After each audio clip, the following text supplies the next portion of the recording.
Hi friends, ఎలా ఉన్నారు? బాగున్నారా? ఈరోజు మనం చేసుకోబోయే రెసిపీ నిమ్మకాయ పిండుకొని రవ్వ పులిహోర చేసుకోబోతున్నాము. ముందుగా స్టవ్ ఆన్ చేసి కళాయి పెట్టుకుంటున్నాను. కళాయి కొంచెం వేడెక్కనిద్దాము. ఇది బియ్యం రవ్వ అండి. కొంచెం ఒక 2 మినిట్స్ దీన్ని వేడి చేసుకుందాము.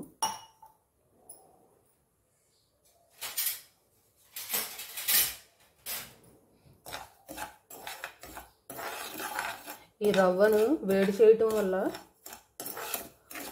మన రవ్వ పులిహోర పొడి పొడిలాడుతూ చక్కగా ఉంటుంది.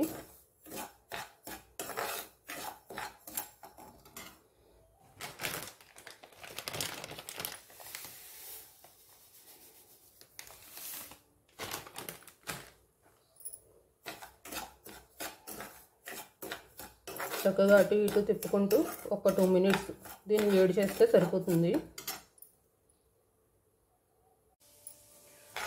2 మినిట్స్ అయిన తర్వాత ఈ రవ్వను ఒక బౌల్లోకి తీసేసుకుందాము.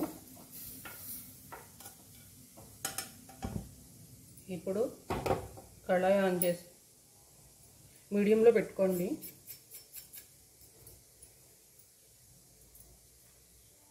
సరిపడా ఆయిల్ పోసుకుని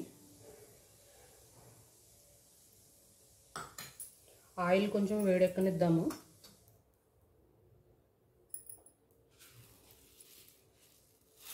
మన ఆవాలు, జీలకర్ర, పోపు దినుసులు వేస్తున్నాను. పచ్చి శనగపప్పు, వేరుశనగ గుళ్ళు,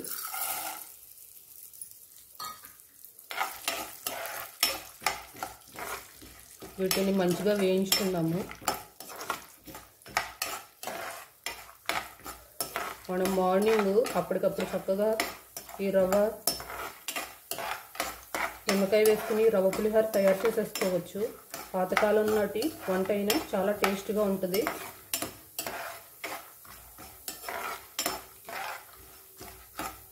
ఈజీగా అయిపోయే బ్రేక్ఫాస్ట్ మనకిది.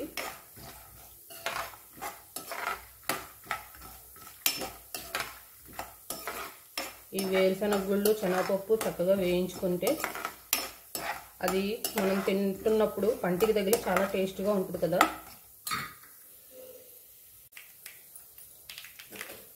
ఈ పోపు దినుసులు చక్కగా వేగిపోయినాయి. ఇప్పుడు ఒక మీడియం సైజ్ ఉల్లిపాయ, ఒక 4 పచ్చిమిర్చి ఇలా సన్నగా తరుపుకొని చక్కగా వేసేసుకుని వీటిని కూడా ఫ్రై చేసుకుందాం.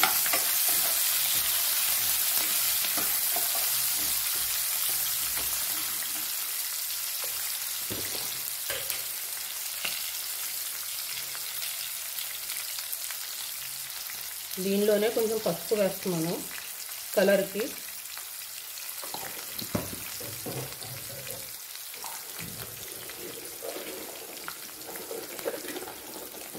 సరిపడా సాల్ట్, మన రవ్వ పులిహోరకి సరిపడా సాల్ట్ నేను ఇప్పుడే వేసేస్తున్నాను.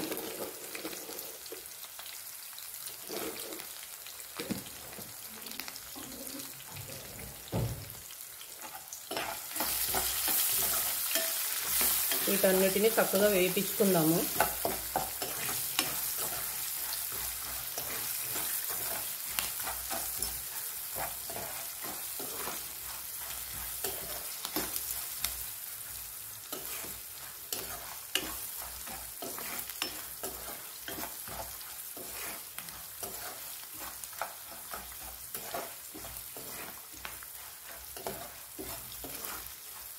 దీన్ని ఉప్పుడు పిండి కూడా అంటారు కదా. దీన్ని 2 రకాలు చేసుకుంటారు. చింతపండుతో కూడా చేసుకుంటాము, మామిడికాయతో కూడా చేసుకోవచ్చు. కాకపోతే ఇప్పుడు నేను మీకు నిమ్మకాయ వేసి చేయబోతున్నాను. తర్వాత మళ్ళీ నెక్స్ట్ వీడియోలో అవి కూడా చేసుకుందాం మనం.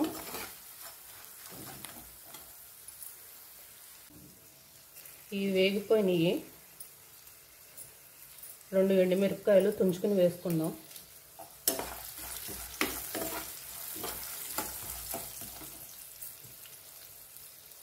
కొంచెం కొత్తిమీర వేస్తున్నాను.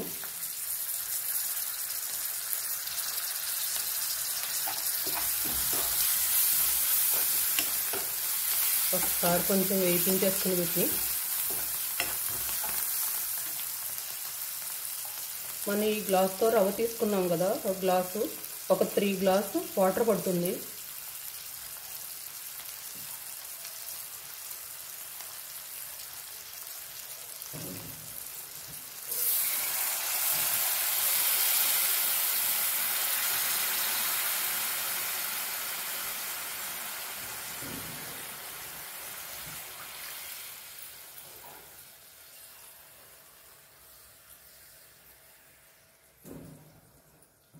రవ్వ పులిహోరకి కొంచెం వాటర్ పడుతుంది.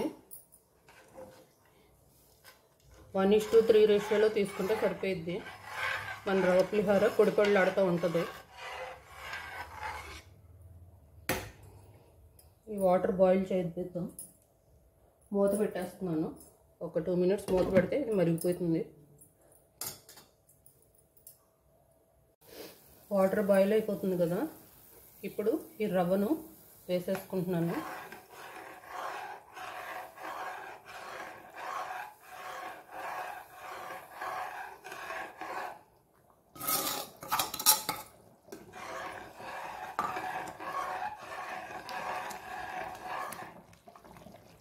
దీన్ని ఒకసారి కలుపుకున్న తర్వాత మూత పెట్టేస్తున్నాను. ఒక 5 మినిట్స్ సిమ్లో పెట్టేసుకుని చక్కగా దాన్ని అలా ఉంచేస్తే అది సెట్ అయిపోతుంది. ఒకసారి మూత తీసి చూద్దాం ఫ్రెండ్స్. మన రవ్వ పులిహోర రెడీ అయిపోయింది.